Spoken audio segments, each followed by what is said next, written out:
Okay, so in this video, we're going to talk about independent and dependent clauses and how to identify them because these come up frequently in English and are just essential for a lot of what we're going to be doing and looking at.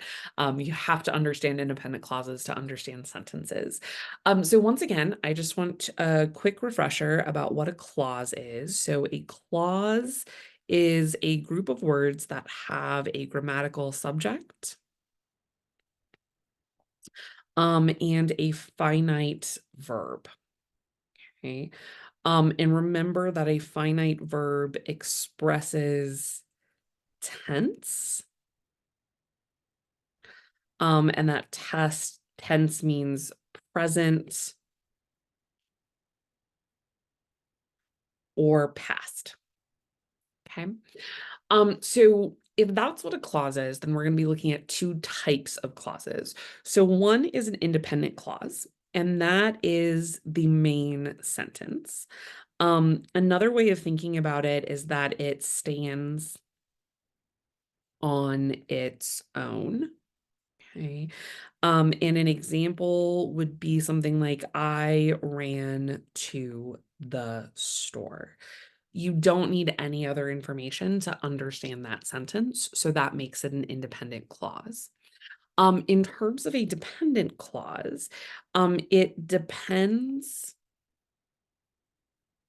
on the independent clause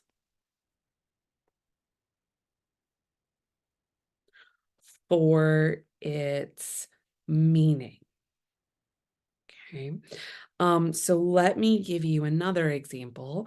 I might say, I'm going to do a capital B here because I was hungry, comma, um, I ran to the store, right? Without I ran to the store because I was hungry makes no sense. So that's what makes it a dependent clause.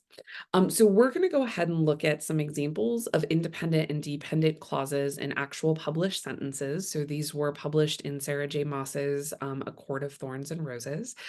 So we're going to go ahead and take a look at them and try and identify the independent from the dependent clauses. So let's look at number one. So you're sending me away because I'm useless in a fight. The question that you should be asking yourself is which group of words makes sense by itself and which group of words doesn't. This is going to help us distinguish the independent from the dependent clause. If I said, so you're sending me away, would you understand it? I would be inclined to say you probably would. So that likely means that so you're sending me away would be an independent clause. Okay. And it starts with a conjunction. So it's totally fine to begin a sentence with a conjunction. It's published. Now, if I look at what comes after, because I'm useless in a fight, this only really makes sense because of what comes before. So that means that this is going to be a dependent clause. And one of the things that you can look for is a subordinating conjunction. Okay. Subordinating conjunctions usually indicate a dependent clause. Coordinating conjunctions, not so much. Okay, let's take a look at sentence number two. It's been a long time since there was anyone to appreciate it. What if I said it's been a long time? Does that make sense? I would say it does. So we have our independent clause. Now, if I said since there was anyone here to appreciate it, you would probably have some questions. So that is going to be a dependent clause.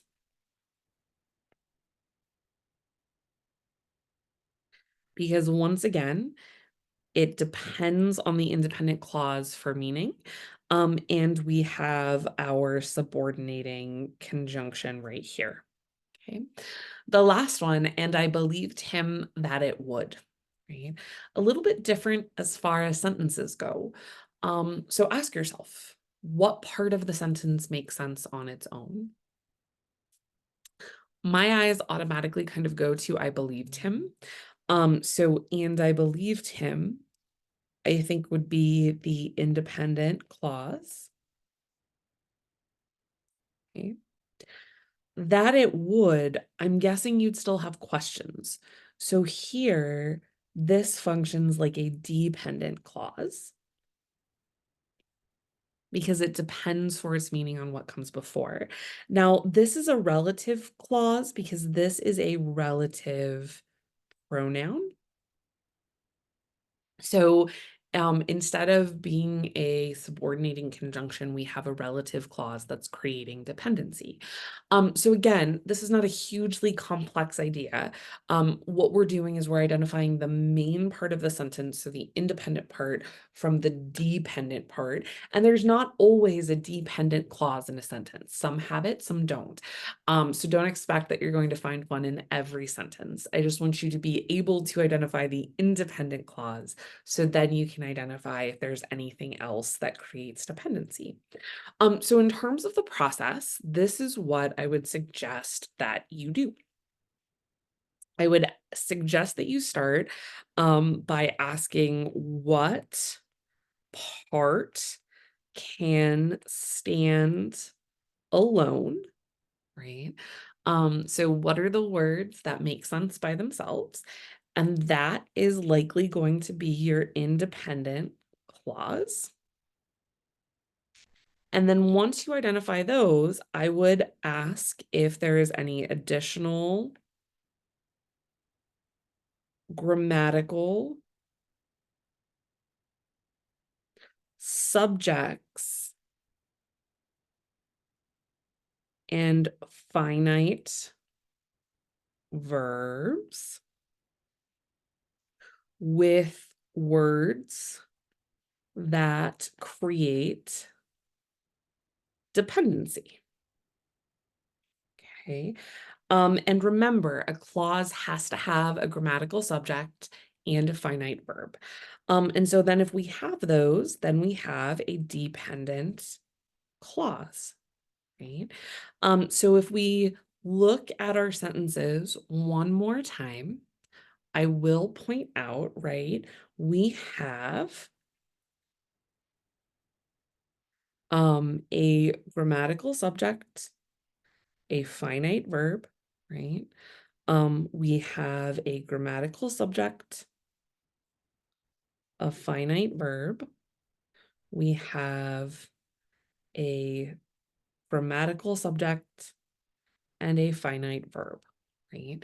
So that tells us that they're all clauses as well. So hopefully not too terrible. I think once you get used to looking at them, they become much easier to identify.